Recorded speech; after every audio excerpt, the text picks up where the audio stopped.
Welcome back, and today we're gonna take a look at the planes on the dev server that dropped yesterday. Now I'm kinda short on time, which is why I'm so late and why I'm going to try to keep this video somewhat short, but I know I tend to say that and then the video ends up being 2 hours anyway. So let's go right into it. We have the F-16C.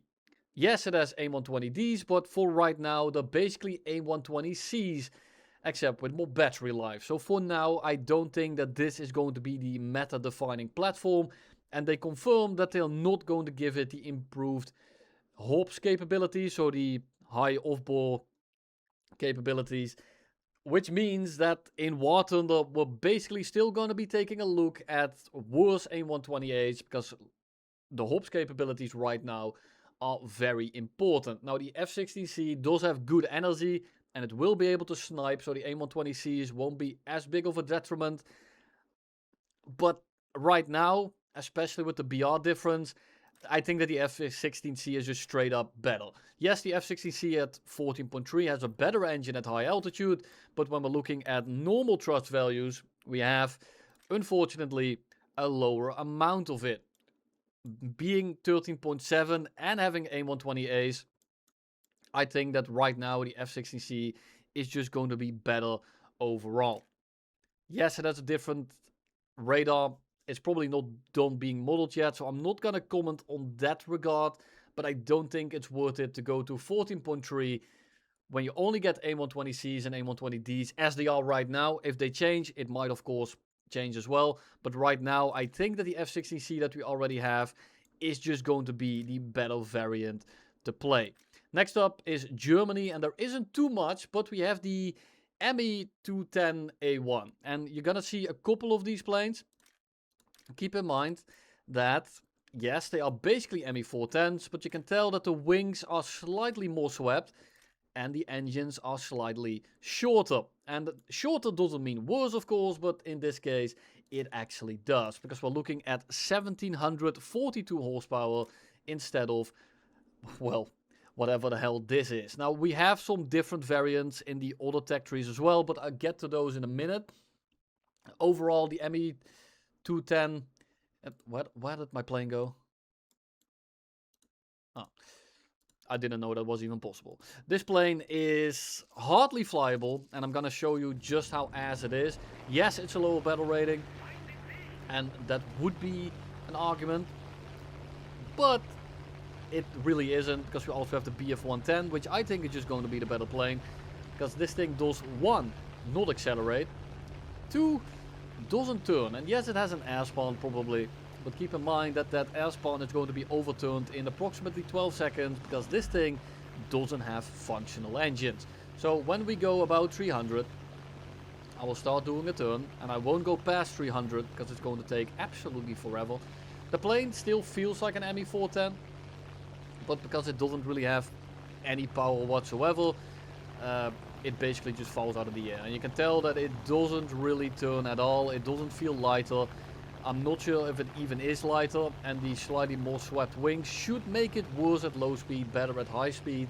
But with the engines that it has, it's just not going to be cutting it. And this plane is, I think, dead in the water, because the ordnance as well, I mean, it doesn't really have much going for it. You can bring like 1250 kilograms, 1000, a 500, or two 250s, which is okay, I guess, at 2.7, but goddamn is it ass. Now over here, I mean, the loadout isn't that much better, but it is better. I think it is more diverse, but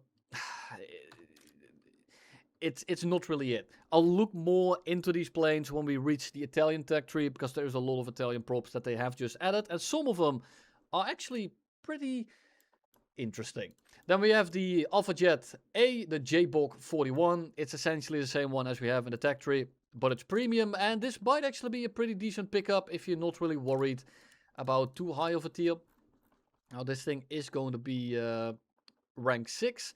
But keep in mind that rank 9 has now arrived, meaning that you need to get something else if you want to get to rank 9. I'm honestly not sure why they have added rank 9 already, but really there is nothing we can do about it. Other than that, for the Germans here in the air tech tree, there really isn't anything new. And then for Russia, we have, well, one new plane. Technically, it's quotation marks everywhere. We have the MiG-29 912, and it's another plane in front of the 913, and you might have already noticed the difference here. This one only gets R60s and R60Ms together with the R27ER or ET, and the MiG-29 at 13.0, the 913, gets R73. So now it actually is going to be able to hold itself against the MiG-29G. You can actually choose one instead of one being flat out, well, not flat out, but one being straight up better. But there is just another plane here, and this is why I think battle ratings should be dictated by the loadout, but that's a discussion for another time. These should at least be folded, because, well, the MiG-29M has been leaked, which has, of course, 4 hard points, and it's just overall an upgrade. And if that's going to end up in rank 9, or at the very end of this tech tree in rank 8, it means you have to grind another jet, which I think is incredibly unnecessary. These should at least be folded, but looking at this arrow, I'm not sure if this is a bug, because they didn't do it properly, or that you can resource this, and that this is a new system. At least I have never seen it before, but I also haven't really grinded more than one plane at a time, because I have basically had everything since 2019. So for me, I'm not really noticing these arrows anywhere else. This is probably just a visual bug, but I am not entirely sure. Other than that, it's the MiG-29 913, except it's like 125 kilograms lighter, I believe, but I'm not entirely sure on that one. Then for Britain, we have the F-18E at home. It's the FA-18F, and it's the 2-seater variant, which is still incredibly obese and has AIM-120Ds as well. Now, it doesn't get AIM-120As, which again I think is going to be a bit of a hindrance. Other than that, not much to talk about, except for the loadout probably. I'll look at it for people that do actually care about it, because this might have some more ground ordnance. It does have a very expensive list of things I can add. And there you go. That is everything it has. Next up is going to be Japan. It gets an ME-210V22. Also, no conceivable horsepower. Same guns. And also the exact same ordnance. Next up is going to be China. And the J-15T, honestly on paper, looks to be pretty decent. But then we see the elephant in the room, which is the large caliber countermeasures, of which we have 48. It simply isn't enough. And then if you look at the X-ray, we can see the new model going on. We are looking at the same thrust as the Su-30 SM2. It doesn't have thrust vectoring as of right now. It does have, of course, canards, and it has a whole load of internal stuff now. The cannons have been reworked.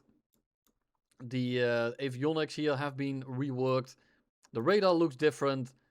Everything looks different internally, and this is great. But at the same time, it doesn't really add anything. And if we are looking at the new stat cards here, you also see some different things. You now have a sustained turn time. I'm not sure how accurate these are now. Hopefully they are going to be better than the ones that we had before. But I haven't been able to test any of this out yet. And I'm also expecting it to change. So I feel like it's going to be a bit of a waste of time right now to look at all these things. One thing I'm missing on the left here is the new weapons. Now you can see it when you hover over here, but you can basically only see what you have equipped. Now you are able to go to secondary weapons and then look at the list that we have over here. I'll give you a quick look at the things as well. PL8s, double rack PL12, bombs, PL12s, a lot of PL12s. Issue is really going to be the countermeasures. It just doesn't have any. And now if you look at the stat card here, we can also go to the X-ray. And this also works when you are in here. So if you hover over the plane, you can go to secondary weapons or to X-ray.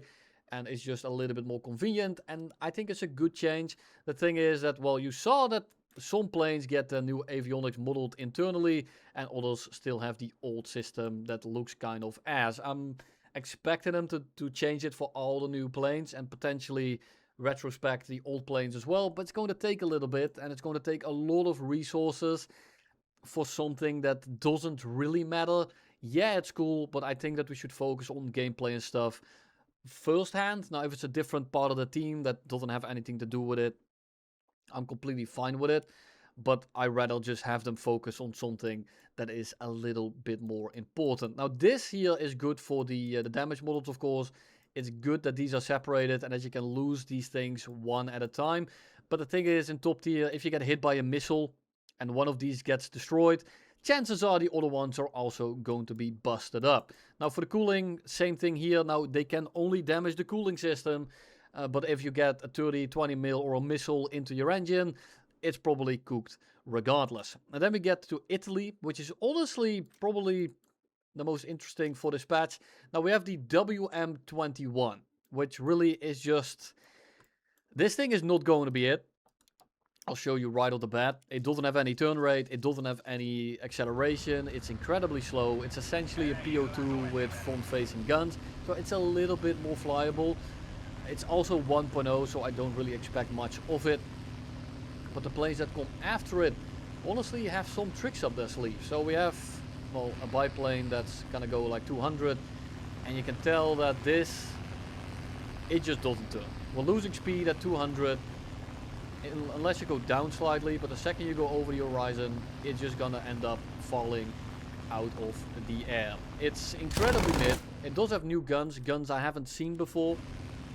It also has a rear-facing gun, of course, but at these kind of speeds, you're going to be absolutely perforated, and the glass here just makes it so that, well, you can see your demise if it comes from the side or from the bottom. Next up is the Héja I, and this thing honestly is kind of funny.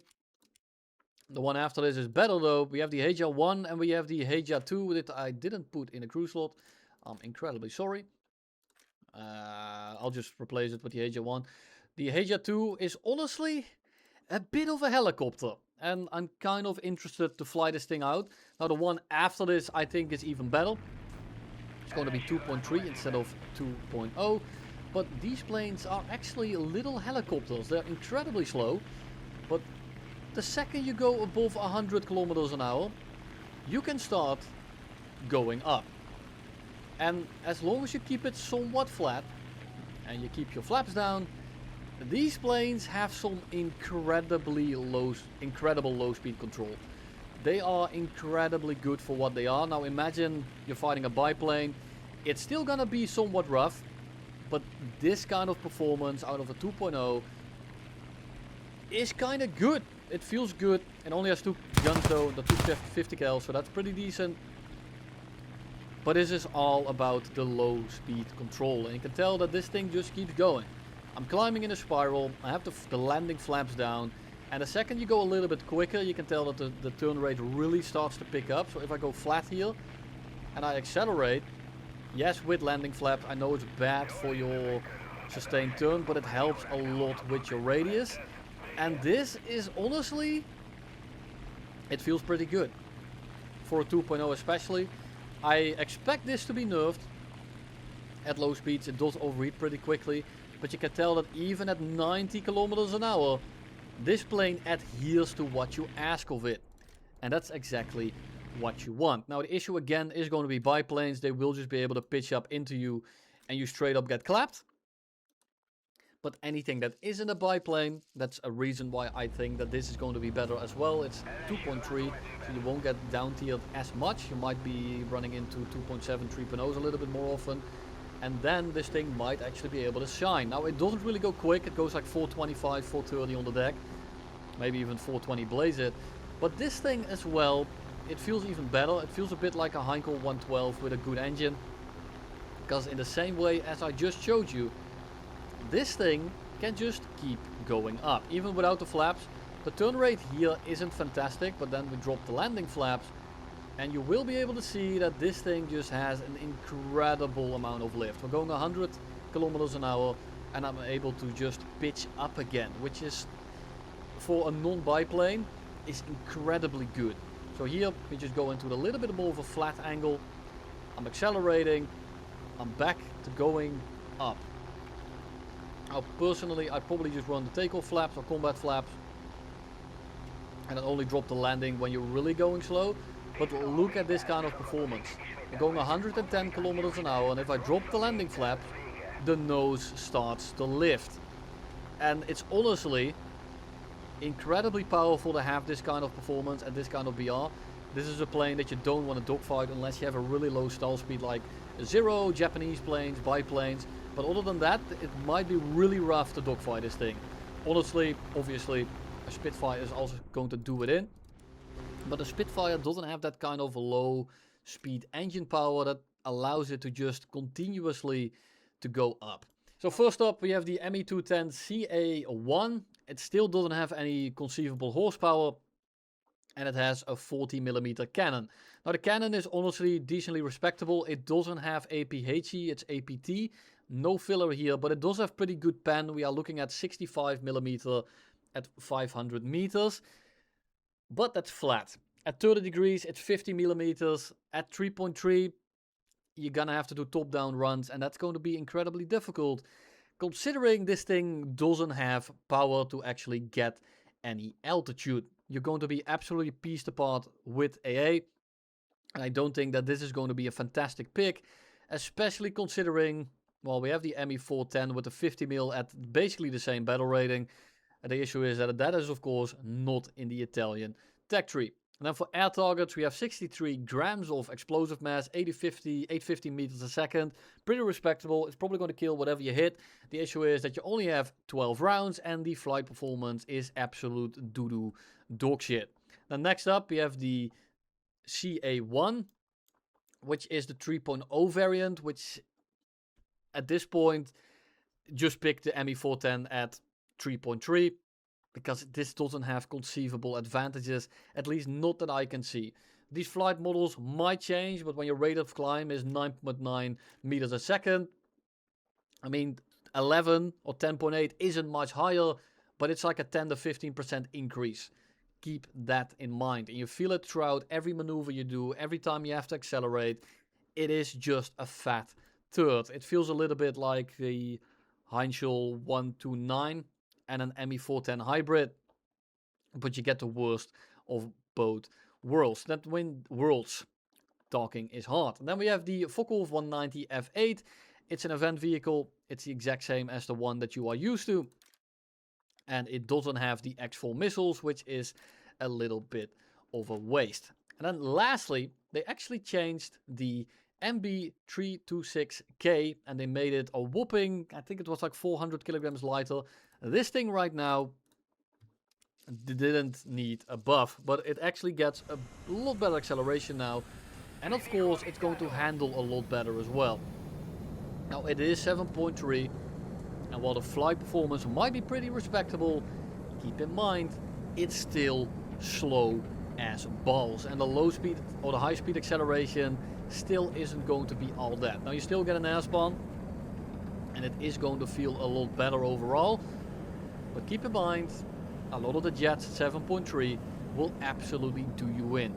Su-11s, F2Hs, you're gonna have issues with those planes. F-80C, LA-200, these planes will just run circles around you. They're gonna have absolutely no difficulties just energy trapping you. But as you can tell here, the turn rate, while not as good as the premium one, is still pretty damn respectable. And you are gonna be able to dogfight essentially everything that is in a Meteor Mark 8 or the ME-163s and stuff like that. Meteor Mark 3s are of course also just going to absolutely clap you. But it's a lot more competitive now. And with the guns that it has and the airspan that it has, we're probably expecting this thing to go up in a battle rating again. Does that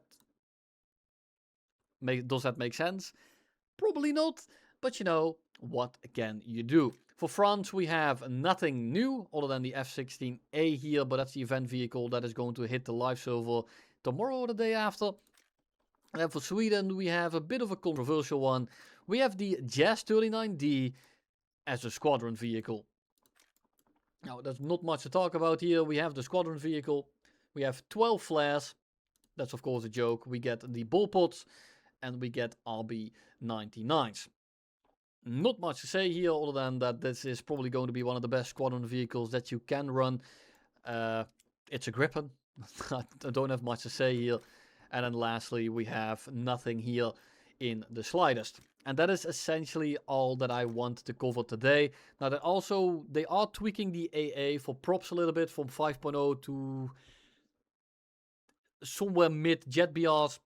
They are looking at M163s, Vulcans, the Bofors, and those kind of guns, the thing that you expect in simulator battles. It is better than the hit scan bullshit that we have at 5.0 and lower. That is not going to be changed. And arguably, that is where the AA is the worst, because your plane is slow. You can't really push through, your guns don't one-shot. Of course, there are exceptions, but I don't know. It's a step in the right direction, I guess. Instead of getting AoE damage, hit scan that kind of just does damage over time until your plane implodes, you're going to get one shot because the M163, the bullets don't have drag, and they have the old bullet properties from like 2 years ago, which means that these guns are going to be effective at like 4 to 5 kilometers without much issue, which I think is a little bit of a shame. And that's going to be essentially all I have for you today. Thank you very much for watching. If I missed anything or if I made a mistake, I'm terribly sorry. I don't have the time to research like I normally do. I'm absolutely swamped with work. Just let me know in the comments. I'll pin it, I'll heart it, and then you can let other people know. As per usual, I let people preview my videos just so they can pick out the mistakes, but they might miss something too. So please let me know if I missed something, if I made a mistake. I'll pin it, I'll put it in the description or whatever. But that way we can at least have all the info that I want to convey to you all. Again, thank you all for watching. I'll see you very soon in the next one.